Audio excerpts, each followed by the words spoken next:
La semana pasada nosotros hablamos sobre el mensaje que Cristo dio a la iglesia en Éfeso.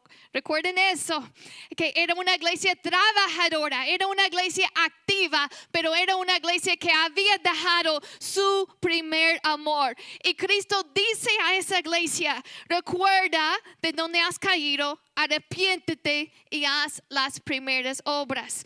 Eso era la iglesia en Éfeso. Y ahora vamos a leer el mensaje que Cristo dio a la iglesia en Esmirna. La iglesia en Esmirna la conocemos como la iglesia pobre, pero rica. Vamos a leer comenzando en versículo 8. ¿Lo tienen?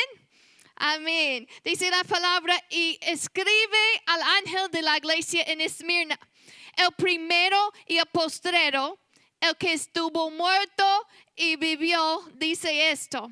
Antes de continuar, quiero hacer una pausa. Recuerdo lo que dijimos la semana pasada, que cada uno de estos mensajes sigue la misma estructura. Y les digo esto para que ustedes noten a la estructura cuando lo estamos leyendo. Primero, Cristo se presenta como el autor de la carta. Así que eso es lo que acabamos de leer. Cristo se presenta como el autor. Después, Él da un diagnóstico de la iglesia. Él dice, estas cosas están haciendo bien. Y luego les dice unas cosas que no están haciendo bien. Solamente en esta iglesia y en otra iglesia no hay ningún reproche. Van a notar que en este mensaje Cristo no tiene ningún reproche mencionado aquí. Así que después del diagnóstico que Cristo da, después da una palabra de corrección y una promesa. Así que vamos a seguir leyendo en versículo 9, donde comienza el diagnóstico de la iglesia, la condición de la iglesia. Versículo 9, yo conozco tus obras y tu tribulación y tu pobreza, pero tú eres rico. Y la blasfemia de los que se dicen ser judíos y no lo son, sino sinagoga de Satanás. No temas en nada lo que vas a padecer. He aquí el diablo echará a algunos de vosotros en la cárcel para que seáis probados y tendréis tribulación por 10 días. Sé fiel hasta la muerte y yo te daré la corona de la vida. Voy a repetir ese versículo, esa frase que dice, sé fiel hasta la muerte y yo te daré la corona de la vida. El que tiene oído, oiga lo que el Espíritu dice a las iglesias. El que venciere no sufrirá daño de la segunda muerte. Amén. Vamos a orar. Oran conmigo. Padre, gracias por esta oportunidad de estar en tu casa. No vamos a tomar a la ligera, Señor, la importancia de este momento que tu palabra está siendo predicada, Señor. Tu palabra que es útil, es poderosa, Señor. En este momento estamos atentos. Estamos, Señor, aquí, Señor, con expectativa, Señor. Atentos a escuchar que tu Espíritu hable a tu iglesia hoy. Espíritu Santo, estás aquí. Tú sigues hablando a tu iglesia.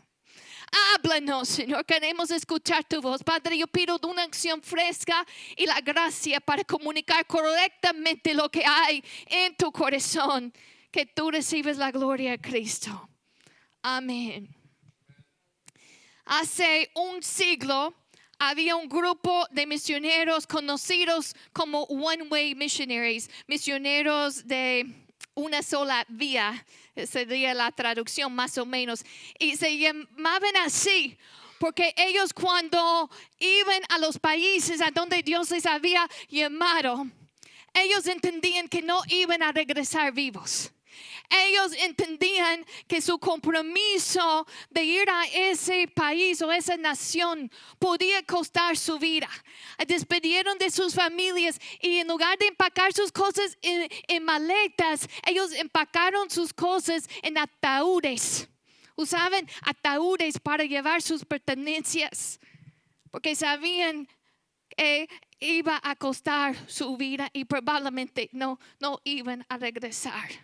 Hermanos, ese tipo de compromiso Es el tipo de compromiso a lo cual el Señor nos llama a tener cuando Él dice, sé fiel hasta la muerte. Nosotros estamos en una sociedad muy cómoda. Nos gusta ser cómodos, ¿verdad? Y hermanos, honestamente yo creo que nadie aquí vino a la iglesia en esta mañana con temor de que alguien iba a arrestarles y llevarlos a la muerte. En ese entonces, Roma estaba persiguiendo a los cristianos y Roma, el imperio romano, era conocido por su crueldad. Eran expertos en tormentar a las personas, de tal forma que a veces ellos clavaron a los cristianos a cruces. Habían otros que los cubrían con pieles de animales y los echaban con bestias feroces para que las bestias, los animales, los perros feroces podían comer poco a poco los cristianos. A veces ellos usaban los cristianos como antorchas en la noche. Ellos untaban los cristianos con materias combustibles y los quemaron vivos y los usaban como luces en la noche. ¿Estarías dispuesto a seguir a Cristo bajo esas circunstancias?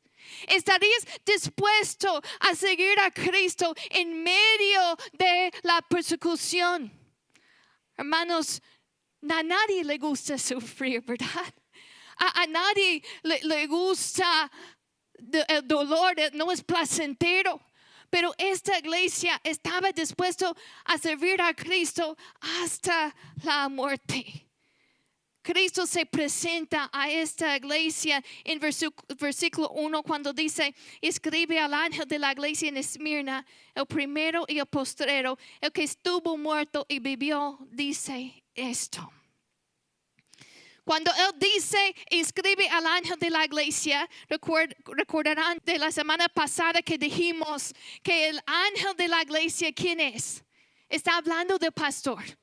Y posiblemente, no sabemos con certeza, pero Policarpo, quien era el obispo en Esmirna, posiblemente es Policarpo que recibe esta carta. Policarpo era discípulo de Juan. Así que dice, escribe al ángel de la iglesia en Esmirna. Y Cristo se presenta de esta forma. El primero y el postrero. El que estuvo muerto y vivió. Cristo es el primero y el postrero. Nos está diciendo aquí que Él es el eterno Dios. Jesús no fue creado por Dios. Jesús es Dios. Está diciendo, antes de todo, yo soy. Antes de todo, Roma, el imperio romano, tenía un comienzo y tenía un final. Pero Cristo no. Él es el primero y es el postrero. Él está diciendo a esta iglesia que está enfrentando la muerte por causa de su fe. Está diciéndoles que la muerte no es el final. Él está diciendo que Él es el final. Él venció la muerte.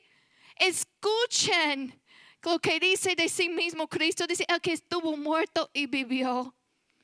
Él se describe como el que estuvo muerto y vivió. Cuando esa iglesia recibe esta carta, imagina que el pastor está leyendo la carta. Eso les da esperanza, les da ánimo a escuchar que Cristo venció la muerte. Después de la muerte hay resurrección. Hay vida en Jesucristo. Él venció la muerte y nos levantará de la muerte. No tenemos que tener miedo de la muerte si estamos en Cristo. Si estamos en Cristo, hay resurrección. Cristo dijo, yo soy la resurrección y la vida. El que cree en mí, aunque esté muerto, vivirá. Así que hay esperanza en Cristo. Después de presentarse a la iglesia, Él dice en versículo 9, yo conozco tus obras. Recuerden, la semana pasada dijimos que esa frase es repetida vez tras vez en estas cartas. Cristo nos dice, yo conozco tus obras. Aquí dice, yo conozco tus obras y tu tribulación y tu pobreza, pero tú eres rico. Dice, yo conozco, yo sé lo que estás viviendo. Él sabe lo que estás viviendo. Él nos conoce mejor de lo que nosotros conocemos a nosotros mismos. Él no ignoró de los sufrimientos de esa iglesia. Y Él no ignora de nuestro dolor tampoco. Él entiende el sufrimiento. Él entiende lo que es sufrir. A veces cuando sufrimos pensamos, nadie entiende, nadie me ve. Jesús entiende porque Él lo vivió, lo sintió y lo superó. A veces en medio del sufrimiento podemos sentirnos solos y hay una sensación de soledad, aunque no estamos solos. Parece que sentimos así, sentimos que Dios es distante o es frío. Pero Cristo dice, yo conozco tus obras, yo conozco tu tribulación. Él entiende tu sufrimiento y tiene compasión de nosotros. No solamente dice que yo conozco tus obras y tu tribulación, también dice, y tu pobreza. Esa iglesia en Esmirna era una iglesia que estaba enfrentando la escasez, la pobreza. Y no era un resultado de una mala administración. No era un resultado de una mala economía. Esmirna era una ciudad hermosa, una ciudad bella, una ciudad rica. Esmirna era un puerto importante, un lugar de comercio, un lugar de negocios. Estos cristianos están sufriendo la pobreza como resultado de su fe en Cristo. Cuando alguien se convertía a Cristo, muchas veces los metieron en la cárcel. Y mientras los cristianos estaban en la cárcel, el gobierno se apropiaba de sus bienes.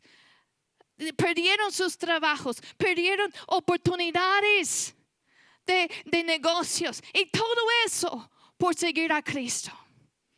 ¿Tú seguirías siendo fiel a Cristo bajo esas circunstancias? Si te cuesta todo lo que tienes. Ellos tenían familias.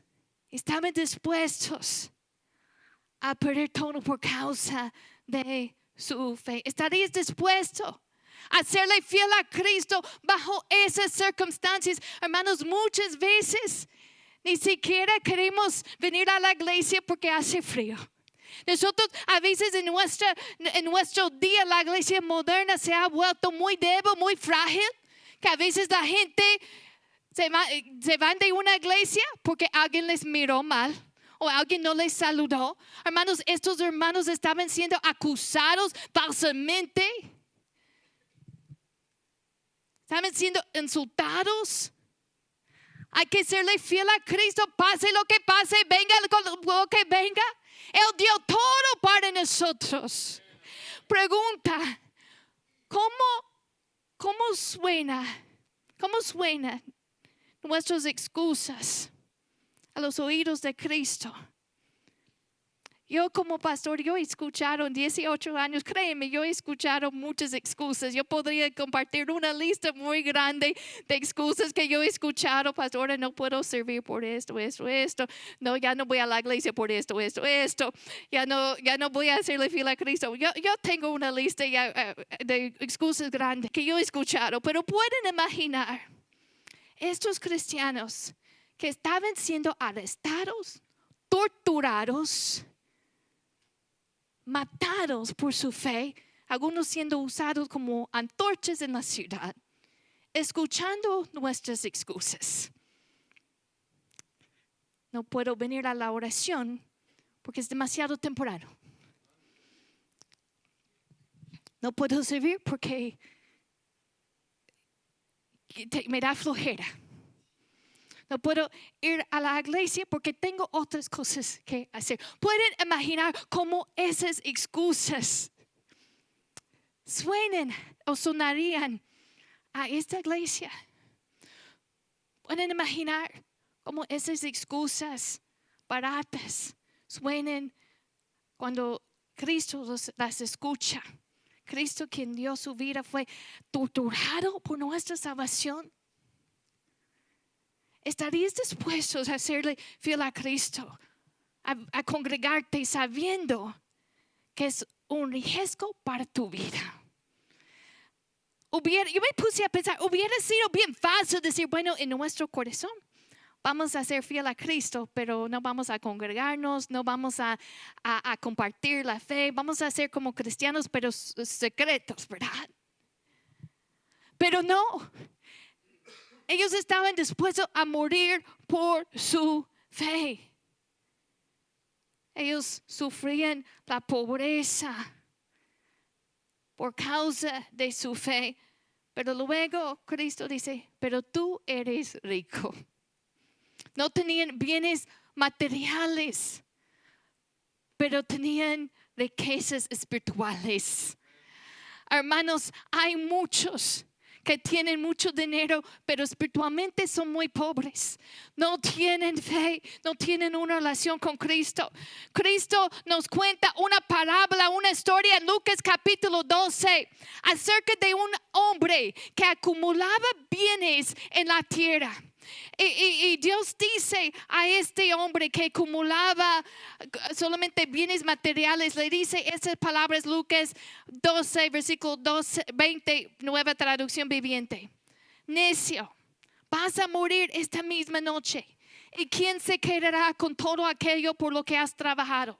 Así es el que almacena riquezas terrenales, pero no es rico en su relación con Dios. Es un necio.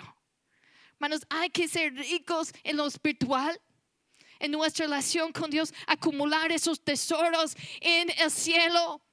Pablo lo decía de esta forma, él llamaba a sí mismo pobres, más enriqueciendo a muchos, como no teniendo nada, más poseyéndolo todo. Dios no mide las riquezas como el hombre las mide. Y como cristianos, nosotros no buscamos lo que el mundo busca. Nuestra búsqueda es primeramente el reino de Dios y su justicia. Esa es nuestra prioridad en la vida. Yo estaba hablando con una persona esa persona es muy generosa. Y no tiene trabajo de tiempo completo, pero fielmente diezma. Y no solamente diezma, hizo una promesa de dar 300 a misiones cada mes. Es muy generoso, siempre está dando. Y un día yo bromeando, yo dije, ¿eres rica? Y me dice, en el cielo sí. En el cielo sí. Porque ella está acumulando tesoros en el cielo. Hermanos, hay que tener las prioridades correctas en la vida. Nosotros como cristianos debemos buscar primeramente el reino de Dios y su justicia. Cristo dice, yo conozco tus obras, tu tribulación, tu pobreza, pero tú eres rico. También aquí menciona la blasfemia de los que se dicen ser judíos y no lo son, sino sinagoga de Satanás. En Esmirna, en esa ciudad, había una población grande de judíos. Y los judíos, como querían quedar bien con los romanos, ellos acusaban a los cristianos falsamente para que los romanos les metieran en la cárcel. Y Cristo menciona aquí la sinagoga de Satanás. O sea, obviamente Satanás no estaba ahí como con sus cuernos, ¿verdad? Satanás no es omnipresente como Dios. Dios es omnipresente. Dios está en todo lugar. Satanás no. Satanás solamente puede estar en un lugar a la vez. Así que cuando dice sinagoga de Satanás y cuando menciona en versículo 10 que el diablo echará a algunos de vosotros en la cárcel, O sea, no es que el diablo baja y viene con cuernos. No, no es así. Es que está utilizando a personas. Así como Dios tiene sus instrumentos, su grupo, su ejército, el diablo también. El diablo también tiene su grupo. Menciona aquí la sinagoga de Satanás. O sea, esas son personas que están siendo utilizados por el diablo. Recuerden, el mismo Pedro en algún momento fue usado por el diablo. Recuerden cuando Cristo estaba hablando de su muerte y resurrección. Y recuerden que Pedro dijo, no, Señor. Tomó Cristo aparte y dijo, no, Señor, que no pase eso. ¿Y qué es lo que Cristo dijo a Pedro? Quítate de delante de mí, Satanás. ¿Por qué dijo eso? Porque la idea que Pedro tuvo no era de Dios, vino de Satanás. En ese momento Pedro estaba siendo usado, no por Dios, pero como instrumento de Satanás. Hermanos, hay que ser usados como instrumento de Dios. No por el mal, que no seamos usados por el mal, pero que seamos usados por el bien. Que no seamos instrumentos del enemigo. Que el enemigo no eran las personas, era Satanás. Era una batalla espiritual. Imagina esta iglesia recibiendo este mensaje de Cristo bajo persecución. ¿Qué te gustaría escuchar en ese momento? Si sabes que tu vida está en peligro, tu familia está en peligro, ¿qué te gustaría escuchar? Bueno, yo soy sincera. A mí me hubiera gustado escuchar. Todo va a estar bien. Tranquila. No vas a sufrir. No va a pasar nada. Pero Cristo no les dice esto. Escuchen versículo 10 lo que Él les dice. No temas en nada lo que vas a padecer. Ellos ya estaban sufriendo. ¿Cómo que lo que vamos a padecer? Ya estamos sufriendo. Le dice, no teman. Y luego dice, el diablo echará a algunos de vosotros en la cárcel para que seáis probados y tendréis tribulación por 10 días. ¿Qué quiere decir 10 días? Algunos comentaristas piensan que eran 10 días literales de una operación de las autoridades romanas. Es lo que algunos piensan. Otros piensan que simplemente es una forma de decir que su sufrimiento, su persecución era temporal. Tenía un comienzo y un final. Hermanos, cada prueba en la vida es temporal. Tiene un comienzo y tiene un final. Cuando estamos en medio del sufrimiento, a veces siente eterno, siente que nunca vamos a salir de esto. Pero Él está diciendo, este es un breve tiempo comparado con la eternidad. Lo que ellos estaban sufriendo era un tiempo limitado. Dios tiene el control. Él es soberano. Él es el primero y el postrero. Ese sufrimiento y un día iba a tener un final. Pero iban a ser probados. Algunos iban a dar su vida por causa de su fe. ¿Y qué es lo que Cristo dice? No temen, sé fiel hasta la muerte. Esa es la instrucción que ellos reciben. Jesús vale cualquier sufrimiento, cualquier sacrificio. Ellos entendían que la vida en Cristo siempre es mejor que la vida fuera de Cristo, aun cuando hay dificultades. Hermanos, nosotros también debemos entender eso. Que la vida en Cristo siempre es mejor que la vida fuera de Cristo, aun cuando vienen dificultades. Y Cristo les dice, sé fiel hasta la muerte. Hermanos, ¿cuál es tu límite para seguir a Cristo? Porque hay algunos que pintan una raya y dicen, mientras las cosas me van bien, yo sirvo a Cristo. Mientras Dios contesta mi oración como yo quiero, Yo voy a seguir a Cristo. Allí pinten la raya. ¿Dónde has pintado tu raya? ¿Dónde está tu límite? ¿Hasta dónde vas a serle fiel a Cristo? ¿Hasta que viene la tentación? ¿Hasta dónde? Algunos dicen, bueno, yo sigo a Cristo mientras no tengo que salir de mi zona de comodidad. Yo sigo a Cristo mientras yo puedo hacer las cosas como yo quiero.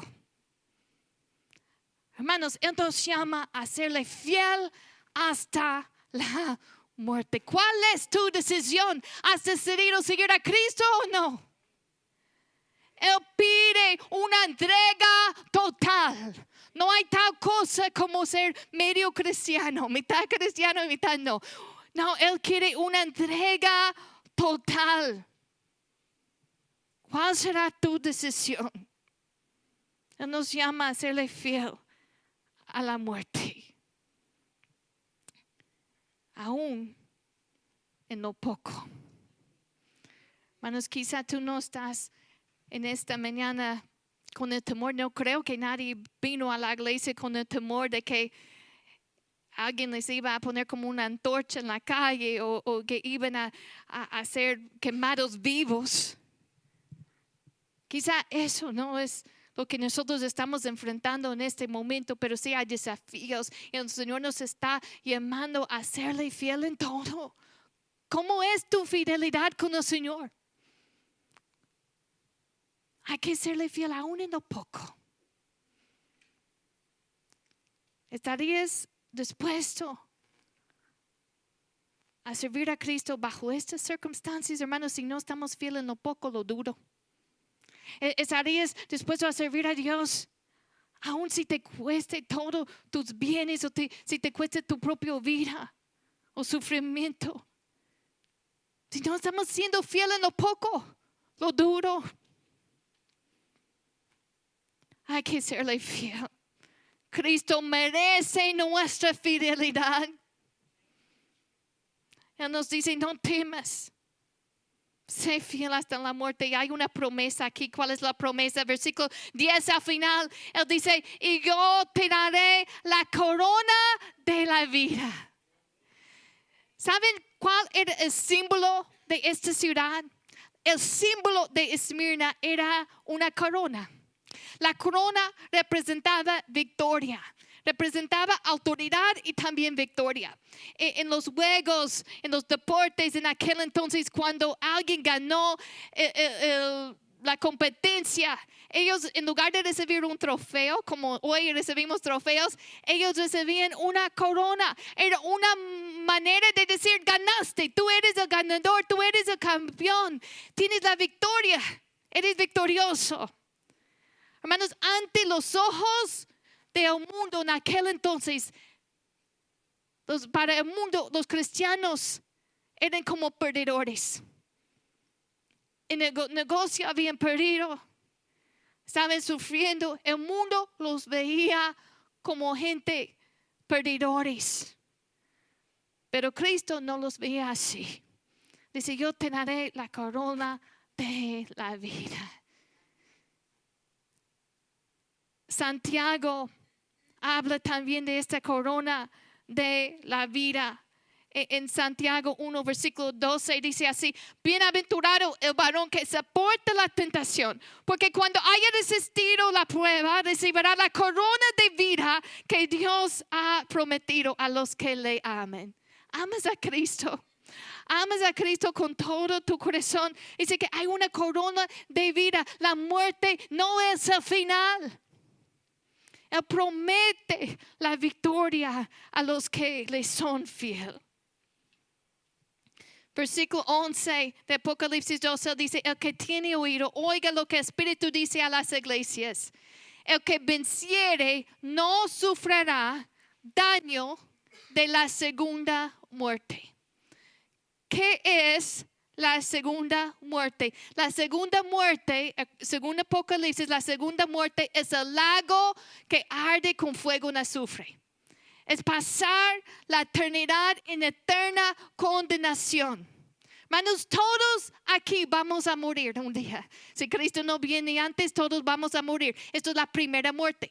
Pero la Biblia habla de una segunda muerte. Vamos a verlo en Apocalipsis capítulo 21, versículo 8. Mírenlo. Apocalipsis 21, versículo 8. Dice así: pero los cobardes, incrédulos, los abominables y homicidas, los fornicarios y hechiceros, los idólatras y todos los mentirosos tendrán su parte en el lago que arde con fuego y azufre, que es la segunda muerte. Así que la segunda muerte es el lago de fuego, es eterna condenación. Y los que no han recibido a Cristo van a pasar la eternidad en el lago que arde con fuego, en una tormenta eterna.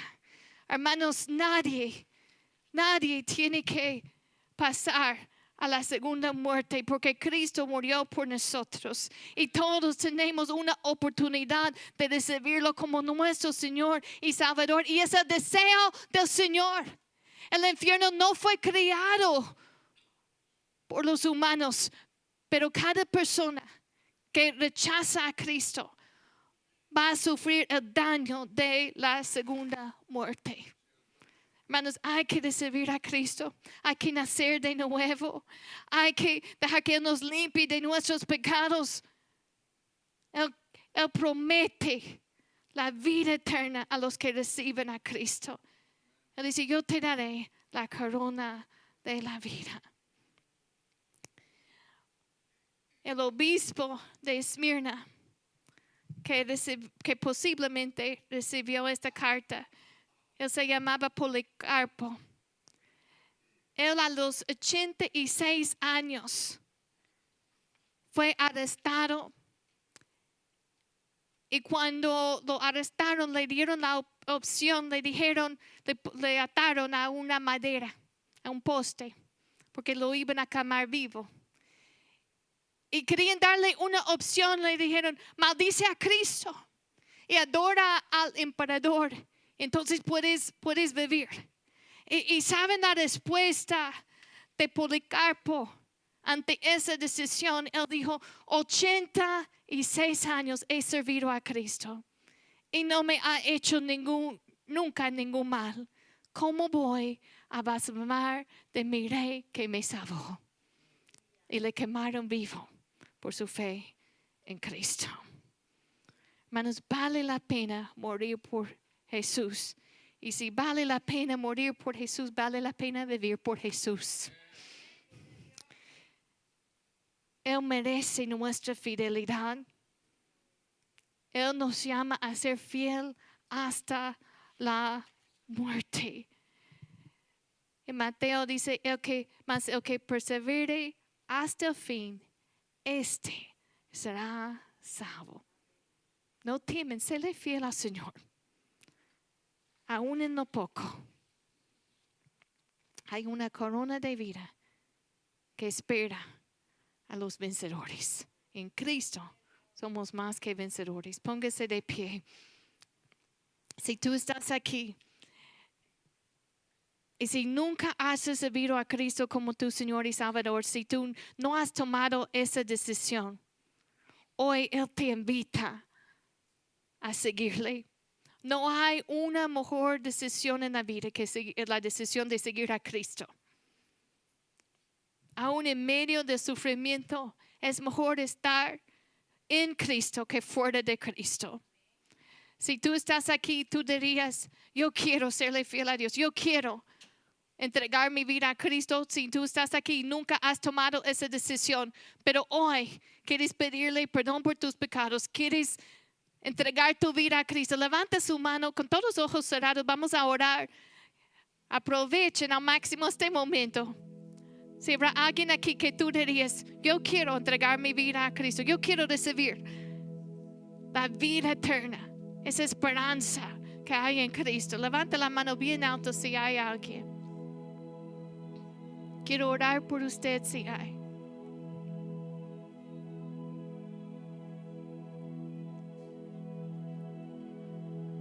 esperar un momento más. Habrá alguien que tú le dices, oh, yo quiero seguir a Cristo, yo quiero aceptarlo como mi Señor y Salvador. Si no, vamos a entrar en un tiempo de oración todos. Pero para los que no han recibido a Cristo, la Biblia dice que todos hemos pecado y ese pecado nos separa de Dios. La única esperanza que nosotros tenemos de recibir la salvación es en Cristo. Él pagó el precio por nuestros pecados, muriendo en la cruz, tomando nuestro castigo. Él dio todo por nosotros. Y para recibirlo solo tienes que arrepentirte de tus pecados y poner tu fe en Él. Él te ofrece la vida eterna. Es un regalo. No somos salvos por nuestras obras. Somos salvos por la obra de Cristo en la cruz y su resurrección. Vamos a entrar también en un tiempo de oración en el altar. Yo les invito, busquen un lugar de oración. Yo les voy a guiar en esta oración, pero no solamente escuches mi oración. Conversa con Dios, habla con Él. Él quiere escuchar tu voz. Él quiere que derrames tu corazón. Hay algunos que han estado sufriendo, han estado en dolor. El Señor te quiere decir en esta mañana, yo sé lo que estás viviendo. Él entiende tu dolor, entiende tu sufrimiento. Y hay esperanza en Cristo. Hay esperanza en Él. Todo dolor en este mundo es temporal para los que están en Cristo. Yo les voy a invitar a pasar aquí al altar y vamos a orar juntos, todos buscando un lugar de oración y vamos a dejar que el Espíritu Santo nos examine. Hermanos, yo no sé usted, pero yo quiero escuchar las palabras de Jesús, como en el Evangelio que dice, has sido fiel. Bien buen siervo, has sido fiel. Has sido fiel sobre poco, sobre mucho lo pondré. Entra en el gozo de tu Señor. Yo quiero escuchar esas palabras de mi Señor. Yo quiero serle fiel.